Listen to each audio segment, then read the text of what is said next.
For this explainer, we're diving into a pretty provocative theory. The idea that the global power structure built right after World War II actually gives us the blueprint for understanding the mechanics of Jeffrey Epstein's network. And that brings us to the central question, which is, well, it's a wild one. What on earth could possibly connect post-war Japan, a certain sphere of French intellectual life, and a disgraced American financier's trafficking ring? The theory we're looking at argues that the answer lies in a kind of hidden machine of power, roles, and influence that's been running in the background for decades. Okay, so to really get our heads around this argument, we first have to break down its core vocabulary. The entire structure is framed as a kind of geopolitical puppetry, with very specific roles assigned to different parts of the world. So here's how this framework lays it all out. You've got Japan playing the role of the marionette, that's the visible body, the one on stage. Then you have Europe providing the strings. These are the lines of cultural legitimacy that animate the marionette. And finally, you have the USA, which operates the control bar, the hidden hand providing the command, the logistics, and the direction. All right, so you've got these three separate parts of the machine. But the big question is, how do they actually connect with each other?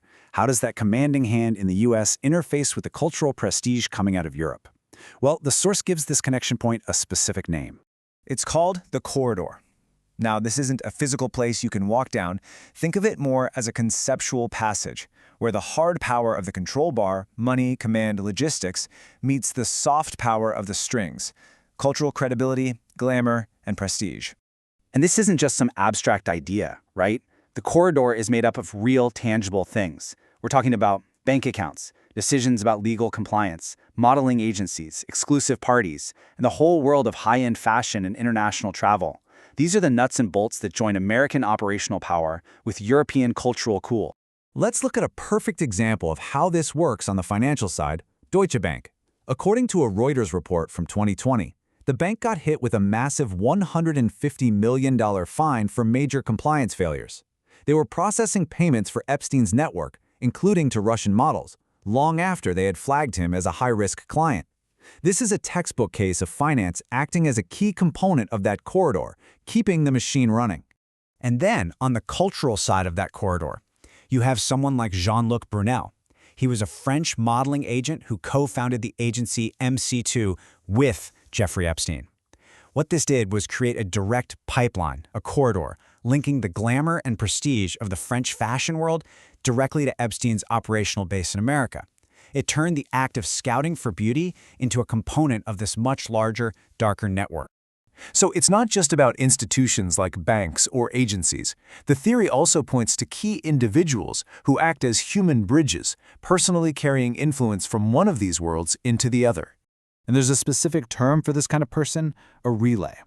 A relay is someone, or sometimes an institution, that can take the language and cultural currency from one zone, like European high culture, and plug it directly into the social reality of another, like the world of American elite power. And the key example used to really drive this point home is the incredibly influential former French Minister of Culture, Jacques Lang. His career put him right at the crossroads of high culture and raw political power, and he shows up at two critical moments that connect these otherwise separate worlds. And it's this stark contrast, separated by decades, that really defines Lang as a relay in this theory. Back in the 1970s, he was a key figure in a French intellectual scene that was debating the boundaries between adults and minors, often using the language of liberation. Flash forward decades later, and he's resigning from the Arab World Institute in the wake of the Epstein scandal. The theory basically positions him as a living link between a world of symbolic, intellectual permission and the world of actual physical proximity to Epstein's network.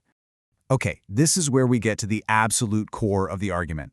The source proposes that this entire post-war machine didn't just stay the same.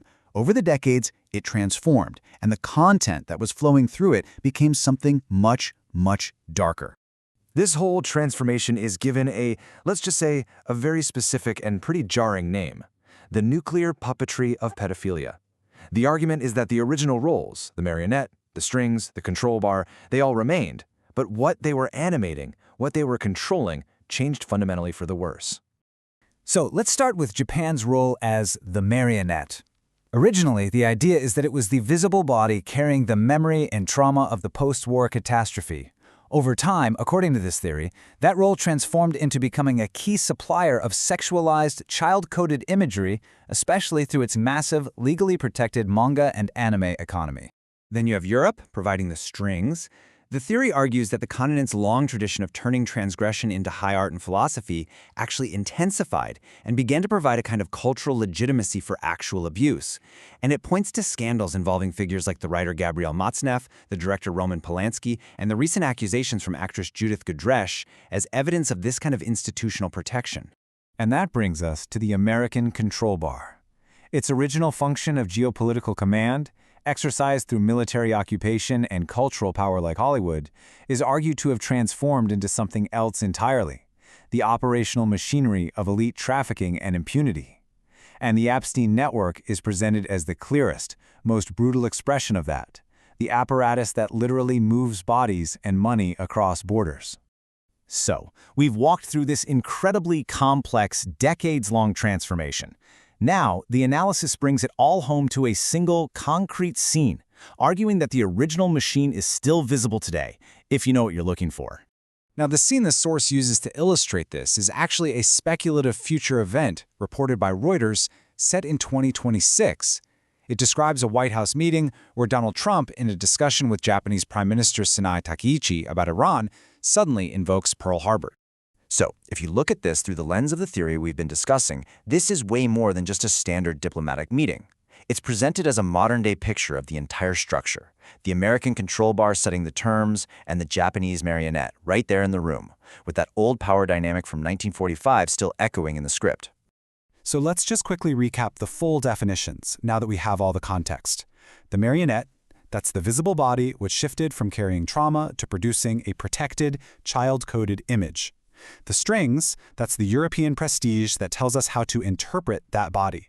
And the control bar, the American apparatus that organizes and operates everything from behind the scenes. And this really is the theory's final and most challenging conclusion, that this official political scene in the White House is a mirror image of the darker machine. The argument is that all the pieces are there in the room, operating in the bright official light of day. The source of the animated child form, the source of cultural legitimation, and the source of elite operational control, all joined together.